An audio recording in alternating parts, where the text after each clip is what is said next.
Alléluia. Alléluia. Y a-t-il la joie ce matin? Nous bénissons le Seigneur. Une fois de plus, merci à Dieu et au couple pastoral et à toute l'équipe ou au comité de l'Église pour cette marque de confiance.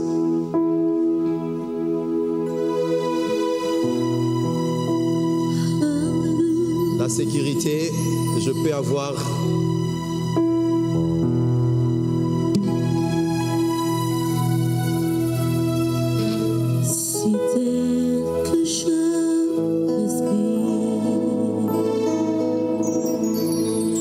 quelqu'un observe ce que je fais et on va chanter, on va prier. Observez ce que je fais et que chacun dise ce qu'il pense.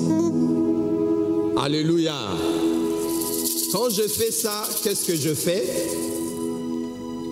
et pourquoi je le fais? Merci beaucoup.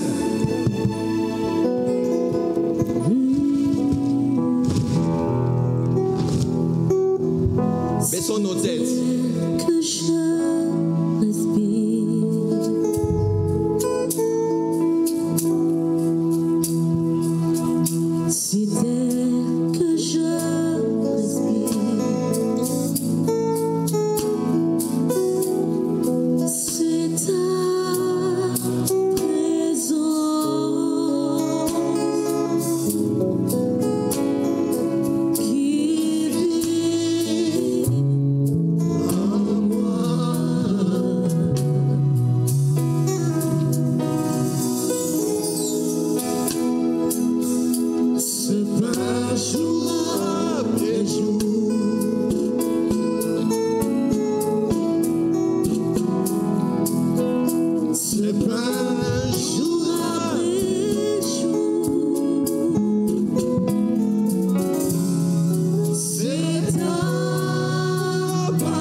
Je nous invite à prendre rapidement nos Bibles. Nous sommes dans Ésaïe 55.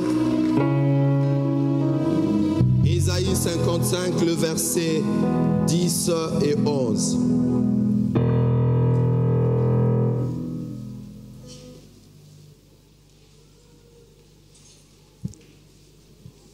Ma version dit ceci: Or la pluie et la neige qui descendent du ciel n'y retournent jamais, sans avoir arrosé et fécondé la terre, sans avoir fait germer le grain qui s'y trouve, sans fournir au semeur le grain qu'il doit s'aimer, et sans donner du pain à tous ceux qui le mangent.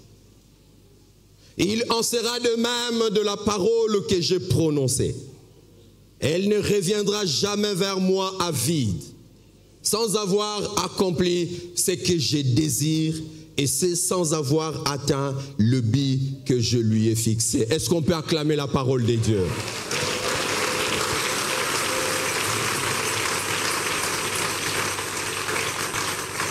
Ce matin, le thème que je j'aimerais partager, c'est la parole sortie de la bouche de Dieu ou la parole prononcée de Dieu. 2 points, son processus, ses préalables et ses effets. La parole sortie de la bouche de Dieu ou la parole prononcée de Dieu, son processus, ses préalables et ses effets. Nous sommes sans ignorer, bien-aimés dans le Seigneur, que la Bible ne contient pas la parole de Dieu. Ça, c'est une erreur très grave, doctrinale et théologique. Mais la Bible est la parole de Dieu. L'expression parole de Dieu dans la Bible fait référence à diverses situations. Elle se réfère d'abord à tout ce que Dieu a prononcé directement. Dans Genèse 2, 16, 17 et même dans 3, 9, 12, dans Genèse 12, 1 à 3, quand Dieu appelle Abraham, nous voyons des paroles sorties directement de la bouche de Dieu. Sans intermédiaire, Dieu parle et Abraham saisit. Dans ce que Dieu dit à Abraham, nous voyons 3 parties. Il y a ce que Dieu désire, le plan de Dieu. Il y a ce que Dieu promet à Abraham. Et comment cela doit se faire. Dieu dit, voici ce que j'attends de toi et voici ce que je ferai de toi. Mais pour que ce que j'attends de toi et ce que je ferai de toi s'accomplisse, il y a le chemin. Quitte la maison de ton père, va vers l'endroit que je te montrerai. Je disais qu'elle se réfère à tout ce que Dieu a prononcé directement. Elle se réfère en plus à ce que Dieu a dit au travers le prophète. Ce que Dieu dit par l'intermédiaire d'un prophète et aussi la parole prononcée par Dieu. Il est vrai que Dieu ne le prononce pas directement, mais il utilise un outil. Il utilise un canal et c'est le prophète.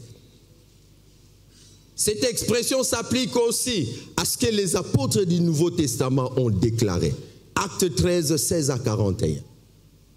Ce que les apôtres, parce que notre foi est fondée sur les enseignements des apôtres et des prophètes. Le prophète, ce ne sont pas le prophète d'aujourd'hui. Parce que notre foi ne se fonde pas aux enseignements des prophètes d'aujourd'hui, mais notre foi se fonde aux enseignements de prophètes de l'ancienne alliance. Parce que Moïse est prophète, David est prophète, tout ce monde de l'Ancien Testament sont considérés comme prophètes. Alléluia.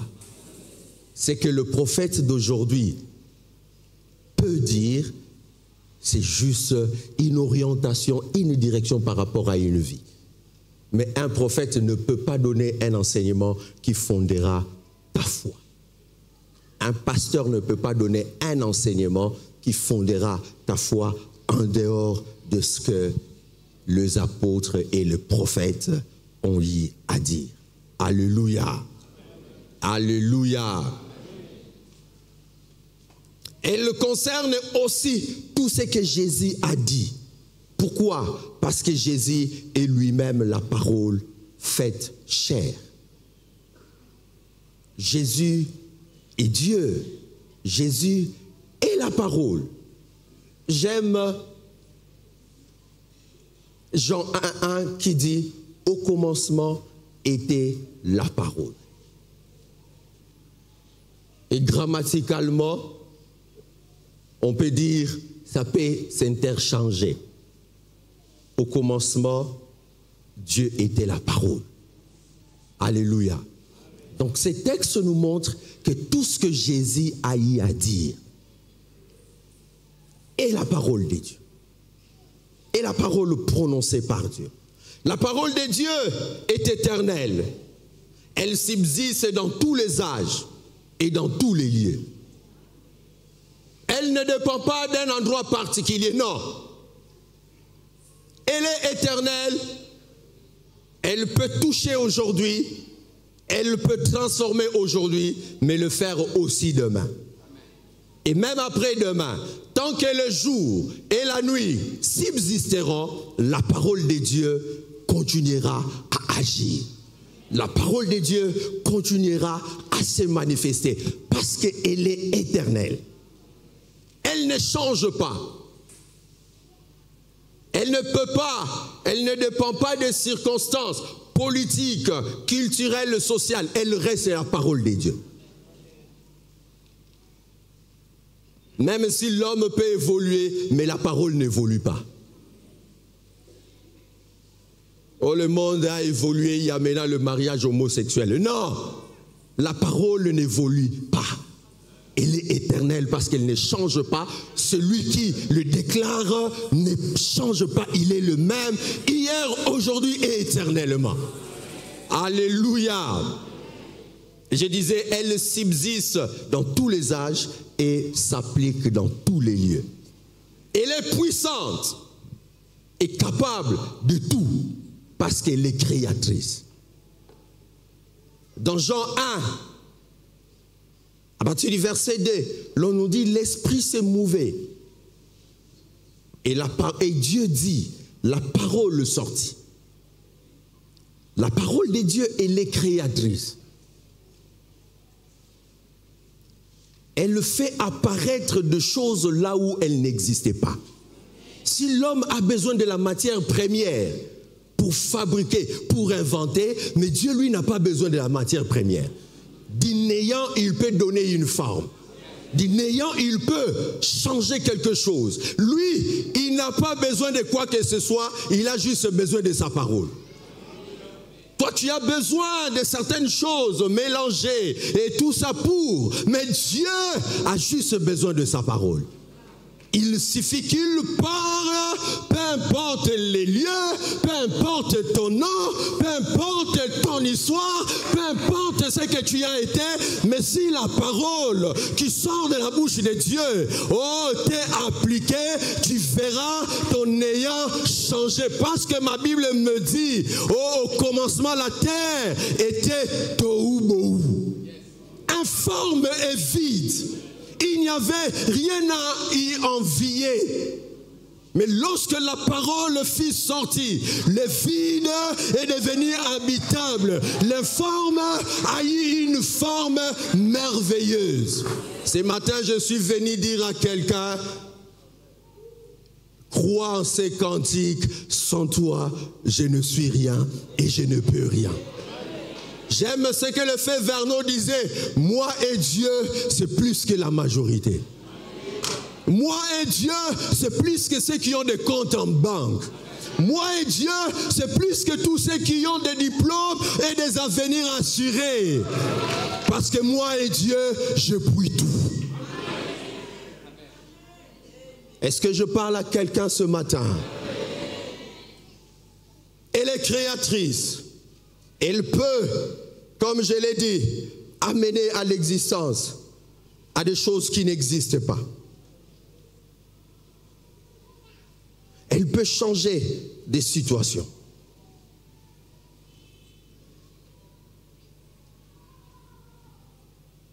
Elle a le pouvoir de donner la vie éternelle.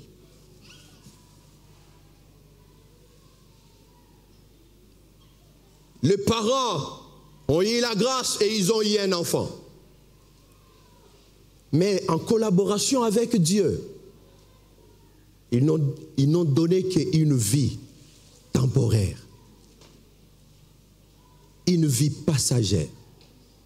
Mais la vraie vie, il n'y a que Dieu qui peut les donner. Parents, vous vous réjouissez, nous sommes bénis. Dieu nous a donné des enfants. Très bien, mais vous oubliez que les enfants que Dieu vous a donnés, c'est une très grande responsabilité. Pour chacun des enfants, vous rendrez des comptes. Pour chaque enfant qui ira en enfer, Dieu te demandera des comptes. Est-ce que ce jour-là, tu pourras dire, Seigneur, j'ai le main sainte, parce que j'ai fait tout ce qu'il fallait pour que cet enfant aille au ciel, mais il a fait son propre choix. Oui, parents, c'est vrai, tu te casses en 1000 morceaux. Trouver de l'argent, inscrire l'enfant dans une bonne école, lui rassurer une bonne alimentation, bien le vêtir, tu fais bien. Mais est-ce que tu donnes l'importance à son âme? Ce matin, je viens dire à une personne, l'âme d'un bébé n'est pas moins qu'une âme d'un adulte de 60 ans.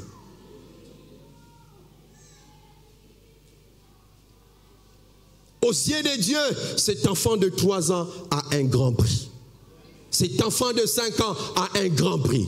Jésus n'est pas mort à la croix pour ceux qui ont plus de 12 ans ou plus de 20 ans. Jésus est mort pour toute l'humanité. Parents en devenir, sachez que de la même manière vous avez donné vie, matériellement ou physiquement, vous avez aussi la responsabilité de donner vie spirituellement.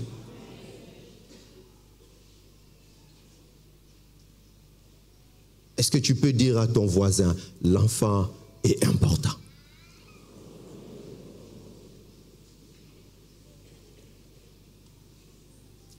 La parole a le pouvoir de donner la vie éternelle et transformer les lieux arides en les lieux humides et habitables. Tu te plains. Moi, je me plains de parents qui sont prêts à maudire un enfant, qui se plaignent chaque jour, qui menacent les enfants. Mais qu'as-tu fait? Quand tu trouves un enfant présenter un certain comportement, au lieu de te plaindre, va prier. Parle avec l'enfant. Nous avons une responsabilité. Je me rappelle une fois, je parlais avec le fils à la maison. J'ai dit, mais je ne sais pas si vous aurez un mari comme moi, votre papa. L'une d'elles, papa, arrête de nous maudire.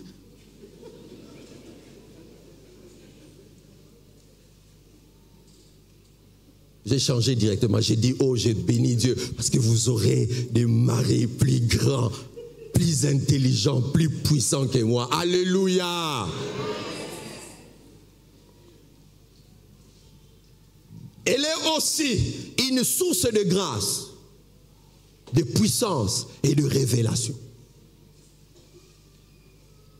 Ce jour, j'ai besoin de révélation. Oh, les grandes révélations, ce n'est pas à la montagne, mais c'est là-bas.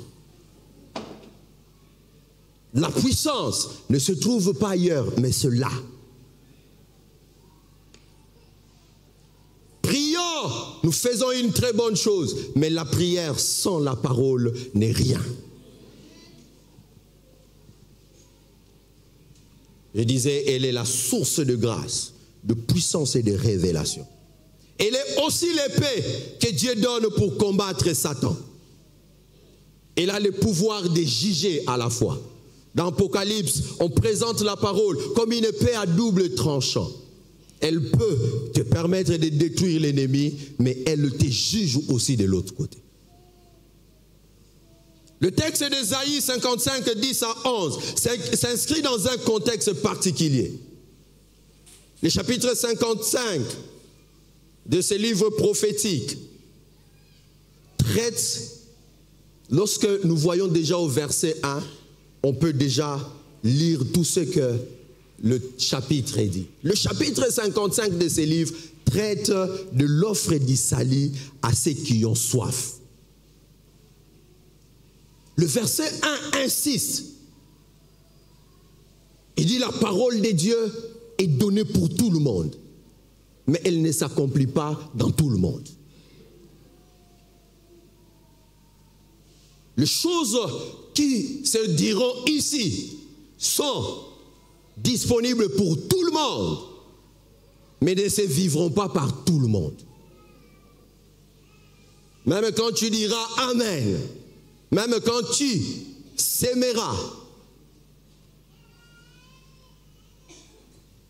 parce que cette parole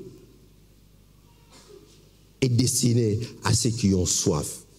Il est introduit par une affirmation où il est dit, vous tous qui avez soif, ça c'est le verset 1 de ce chapitre, venez aux eaux, même celui qui n'a pas d'argent, venez acheter et manger. Mais je n'ai pas d'argent, je vais acheter, je vais manger comment? Venez acheter du vin et du lait, sans argent, sans rien payer. Et les versets 10, 11 s'inscrivent dans une série de comparaisons ou d'analogies. Au verset 8 et 9, le verset 8 et 9 comparent deux types de pensées. Il dit, vos pensées ne sont pas les miennes. Vos pensées sont différentes de mes pensées.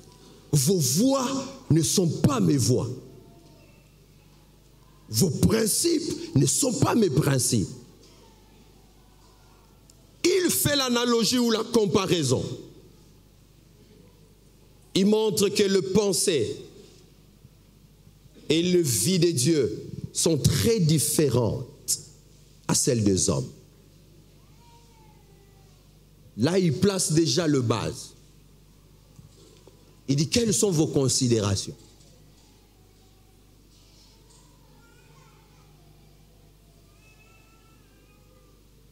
Quelle est votre perception?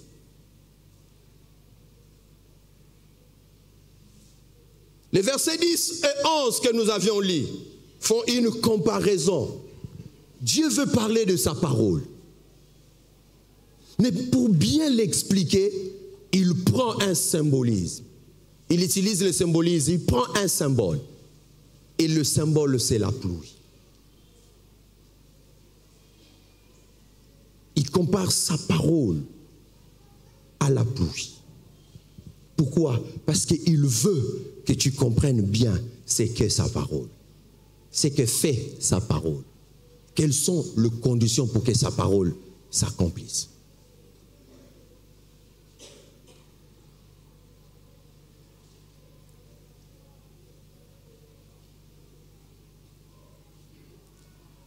C'est pourquoi il présente la pluie. Dans l'Ancien Testament, l'hébreu biblique a plusieurs mots qui sont traduits en français par pluie. Mais j'ai aimé le mot particulier utilisé dans le chapitre 55, au verset 10. C'est le mot Geshem.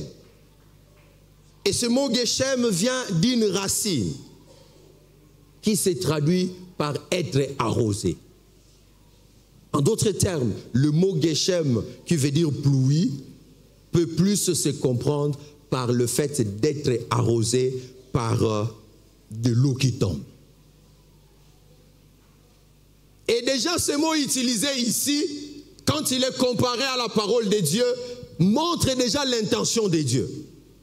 Il dit, il donne sa parole, il prononce sa parole, il dit sa parole, pas pour qu'elle vienne sans rien faire. Sa parole est comme la pluie, c'est-à-dire la parole est la chose qui arrose.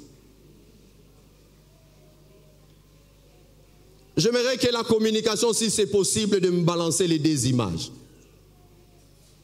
Je suis venu, j'ai utilisé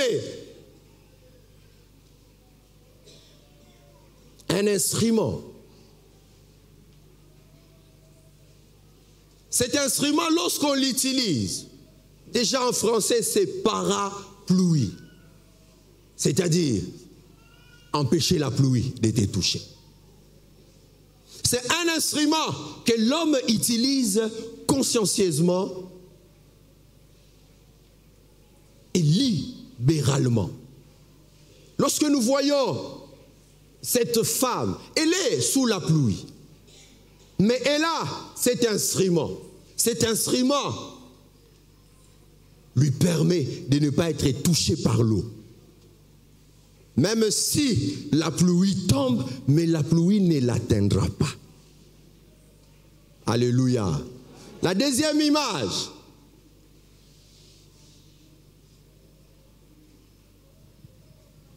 La deuxième image, c'est une jeune fille qui voit la pluie et elle se laisse sous la pluie. Elle désire la pluie. Elle veut être arrosée par la pluie.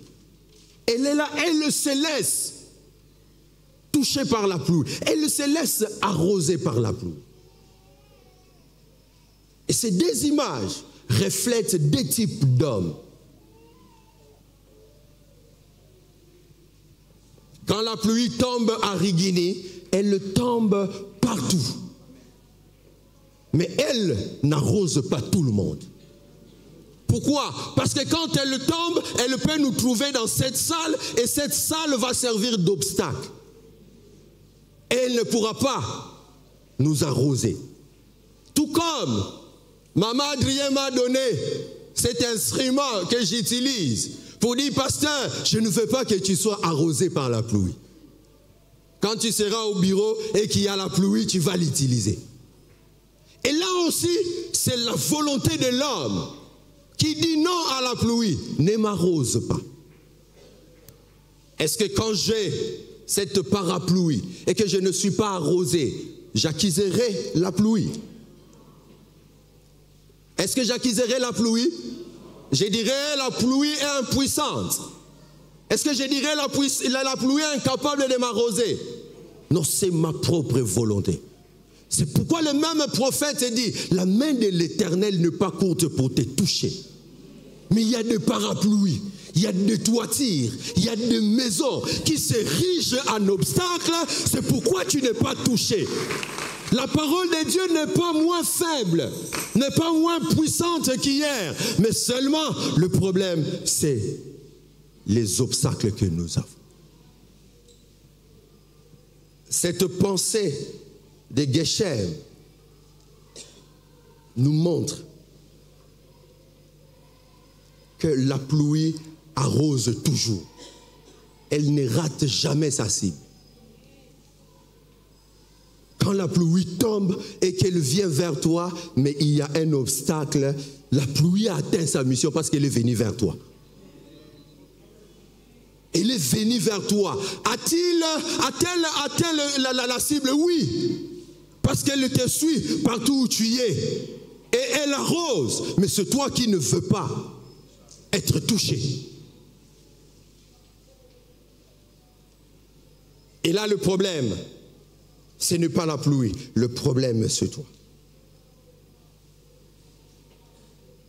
Si la pluie n'atteint pas une personne, soit c'est un obstacle qu'il y a entre la chose ou la personne et la pluie, soit c'est la chose ou la personne qui refuse volontairement et consciemment d'être arrosée par la pluie. 4 vérités découlent de cette analogie de la parole prononcée par Dieu à la pluie. Il s'agit premièrement, la parole prononcée de Dieu est dite et disponible pour tout humain, car la pluie tombe pour tous. Quand la pluie tombe, elle ne distingue pas l'âge de personne. Elle ne tient pas compte du genre de la personne. Elle n'a pas besoin aussi d'un grand nombre pour que la pluie tombe. Même si une seule personne se trouve dans un lieu, mais si Dieu décide que la pluie tombe, elle tombera pour cette personne-là. Donc le nombre n'est pas important. Le genre, moins encore important. L'âge, n'en parlons même pas. Quand elle tombe, elle touche la terre. La terre, symbole de l'humanité. Dieu a envoyé sa parole pour qu'elle le touche tout le monde. Nous sommes conscients qu'à Kinshasa, ce n'est pas la même terre qu'à l'Est. Ce n'est pas la même terre. Il y a plusieurs types de terres. Même dans les déserts, c'est une terre sablonneuse, mais c'est la terre. Mais quand la pluie tombe, elle peut toucher une terre sablonneuse désertique, elle peut toucher une terre rocheuse, elle peut toucher n'importe quelle terre. Ce matin, je viens dire à une personne, la parole de Dieu est comme la pluie qui ne fait exception de personne. Le problème, c'est, est-ce que terre est-il prêt à recevoir la pluie? Quelqu'un peut dire, oui, pasteur, je suis une terre sèche. Sans vie, sans rien. Oh, cette parabole nous dit, toi aussi, tu fais partie de ceux qui doivent recevoir la pluie. Parce que la pluie a aussi une mission pour toi. Ton état, ce n'est pas ça l'important. La qualité de ton sol, ce n'est pas ça l'important. Mais l'important est d'accepter la parole. L'action de la parole prononcée de Dieu n'est pas limitée. Premièrement, elle ne se limite pas à l'âge et le genre, moins encore le nombre. Elle tombe et elle est disponible pour les adultes et les enfants. C'est pourquoi, parents, de la même manière vous vous occupez de votre âme, occupez aussi des âmes de vos enfants. Parce que vos enfants sont des terres qui doivent recevoir. Tu ne peux pas lire la Bible toi-même, tu dois lire la Bible même avec les enfants. J'aime un témoignage d'un pasteur qui dit quand sa femme est devenue grosse, la grossesse évoluait, au moment de prière, le couple se mettait ensemble. Et le papa disait, nous allons prier. Seigneur, nous venons vers toi, moi, ma femme et le bébé qu'il y a dans le ventre. Et quand il partageait, Il disait, bébé, tu écoutes la parole. Crois à cela. Quand l'enfant est né, l'enfant pouvait pleurer. Mais quand c'était le moment de la prière, l'enfant ne pleurait jamais. Quand c'était le temps de la méditation, l'enfant était là en train de suivre. Nos enfants sont des terres qui ont besoin de la pluie. Cette pluie qui va le changer. J'aime une église de la place qui a pour déclaration de mission exposer pour transformer. Même chez nous à Goma, c'est exposer pour représenter. Mais toi, en tant que parent, à quoi exposes-tu tes enfants? À la francophonie seulement? Oui, je sais que nous avons tous amené les enfants à la francophonie. Nous avons bien fait. Mais après, à quoi nous exposons? C'est à quoi nous exposons les enfants. Si ce sont les dessins animés que tu ne contrôles pas, ne sois pas surpris demain que ton enfant devienne un homosexuel. Parce que ces dessins animés auxquels tu laisses l'enfant, matin, soir avec tablette, parle de ces choses-là. De l'occultisme. Il donne même des liens sur le net. Des liens d'initiation. À quoi exposes-tu tes enfants?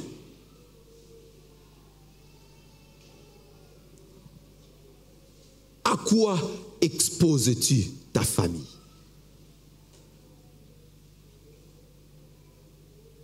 Chers parents, travaillons à exposer nos enfants à la parole de Dieu pour qu'ils bénéficient de son action. Car Dieu dit, instruis l'enfant selon la voie qu'il doit suivre, et même quand il sera vieux, il ne s'en détournera pas. C'est que tu veux que l'enfant soit, c'est ce que tu dois l'enseigner aujourd'hui. La prise en charge de tes enfants, ce n'est pas le moniteur. Ce n'est pas le pasteur. Non. Dans l'ancienne alliance, les responsables des enfants, c'était le père.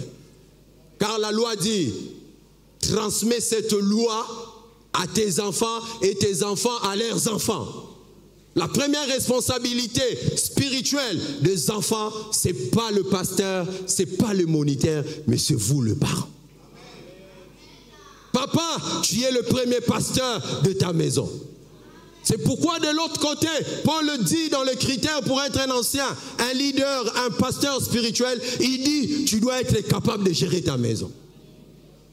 En d'autres termes, tu dois démontrer la capacité de direction pastorale dans ta maison.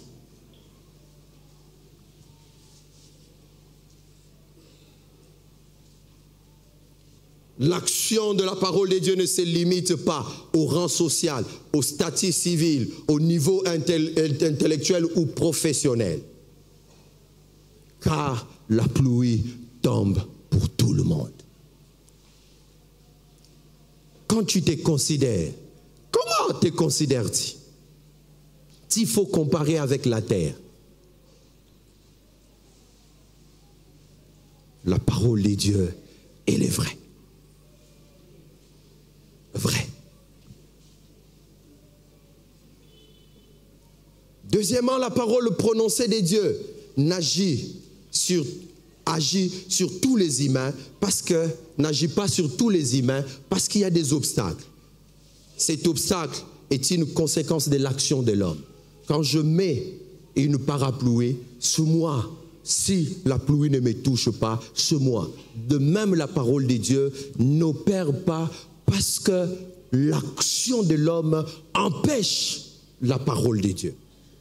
Cette action de l'homme peut être de l'incrédulité ou le péché. J'ai attendu longtemps, ça ne vient pas. C'est que c'était une fausseté. C'est que Dieu avait menti. Oh, tu oublies une chose, frère. Je vais parler de ça en dernier lieu. Dieu, c'est le Dieu de processus. Quelqu'un m'a demandé, mais pourquoi Dieu, en étant Elohim tout-puissant, ne pouvait pas seulement dire que tout soit? Je lui ai dit, il avait la capacité de tout créer à l'instant. Mais parce qu'il est le Dieu de processus et le Dieu de la pédagogie. Il a voulu enseigner. S'il créait l'homme avant et le met sur la terre informe et vide, l'homme mourrait. Est-ce que quelqu'un m'entend? L'homme allait mourir parce qu'il n'aurait pas de quoi survivre. C'est comme ça que Dieu a pris le temps de mettre tout ce qu'il fallait pour que l'homme, quand il viendra, qu'il trouve tout ce qu'il faut.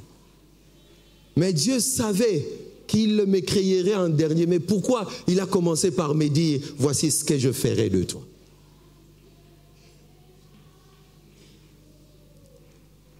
Cette action de l'homme peut être l'incrédulité, elle peut être un refus volontaire ou involontaire de l'action de la parole prononcée de Dieu.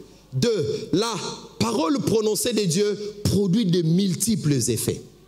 Elle ne rentre jamais sans avoir accompli la mission, les effets pour lesquels elle a été envoyée. Premièrement, la parole prononcée de Dieu arrose la terre pour la rendre humide et prête pour le labour. En Israël, il y a ce qu'on appelle la première pluie. La première pluie, lorsqu'elle tombait, elle avait pour mission rendre la terre humide, préparer la terre pour être labourée. Lorsqu'on viendra labourer, que la terre ne soit pas dure.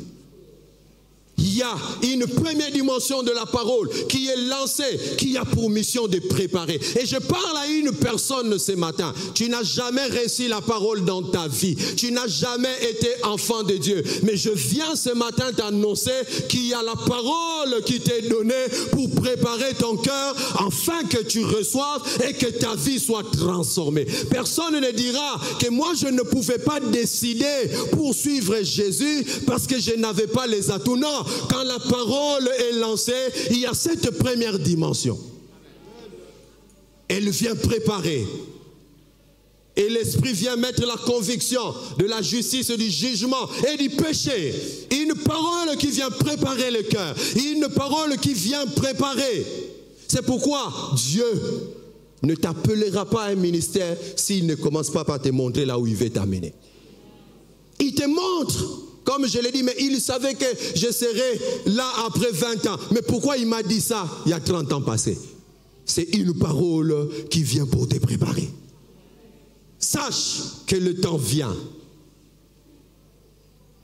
Elle rend fertile. Elle rend fertile le cœur et la vie qui autrefois étaient infertiles. Elle fait germer toute sémence. La parole, qu'est-ce qu'il y a dans ta vie? Quand la parole vient, elle vient le faire germer. Elle vient produire la croissance. Elle vient amener à l'émergence. Elle est le secret de tout de réussite. Ce même texte dit, la réussite selon les hommes n'est pas la réussite selon Dieu. La parole de Dieu a sa propre définition de la réussite. La parole de Dieu rend l'homme multiplicateur. Parce qu'il dit, non seulement que tu as la sémence, mais la parole de Dieu donne aussi la sémence au sémère. Quand la parole de Dieu vient, frère, elle le transforme notre vie. Et elle nous rend capable de transformer les autres. Elle nous rend capable d'influencer les autres pour le royaume. Elle fait de nous les multiplicateurs. Elle fait de nous des dispensateurs de la grâce et des dons de Dieu, la parole de Dieu. Enfin, nous donne la provision. Elle donne la nourriture à ceux qui ont faim, à ceux qui mangent.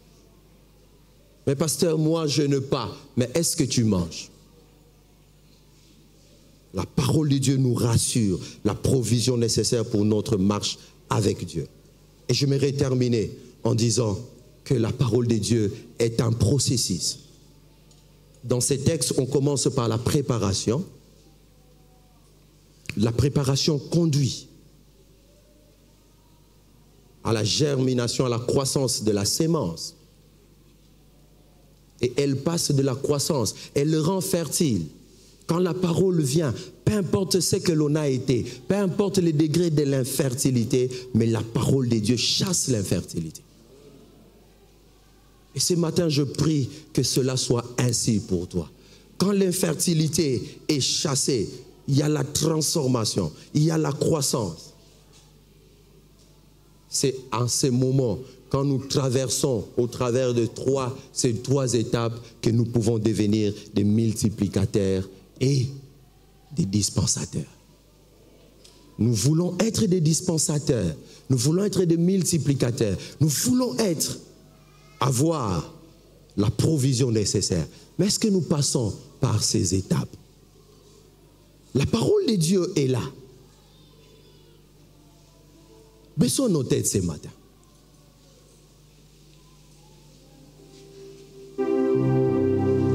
Quelle est ta vie ce matin? À quel niveau tu te retrouves? Moi je te dis, peu importe l'étape où tu es, peu importe le processus où tu es, la parole de Dieu est là. Es-tu une terre desséchée, une terre sans vie? Mais le Seigneur te dit ce matin, la parole est là, cette parole qui peut te changer en une terre humide et habitable. La terre desséchée, la terre abandonnée, la terre oubliée, c'est cette terre qui n'a pas la parole. Jean 1,12 dit, à tous ceux qui l'ont reçu, à tous ceux qui y ont cru en elle, elle a donné le pouvoir de devenir enfant de Dieu. Est-ce qu'une personne ce matin peut dire, je veux recevoir cette parole, j'étais desséché, mais je vais inviter la parole dans ma vie pour qu'elle me transforme. Peut-être que tu es une terre infertile qui ne produit pas. Lèvons-nous tous ensemble et nous voulons prier pendant 2 minutes.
Ce matin, invite la parole de Dieu et demande-lui de venir dans ta vie. Je ne sais pas